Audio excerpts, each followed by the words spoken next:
أعوذ بالله من الشيطان الرجيم بسم الله الرحمن الرحیم۔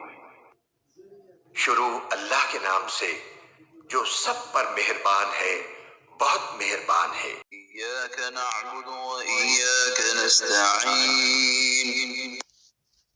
اے اللہ، ہم تیری ہی عبادت کرتے ہیں اور تجھی سے مدد مانگتے ہیں۔ اهدنا الصراط المستقیم۔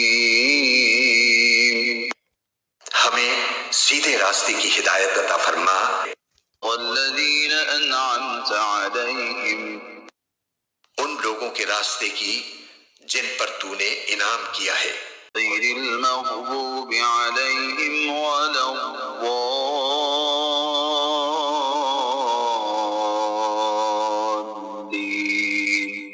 آمین۔ نہ کہ ان لوگوں کے راستے کی جن پر غضب نازل ہوا ہے، اور نہ ان کے راستے کی جو بھٹکے ہوئے ہیں۔ آمین۔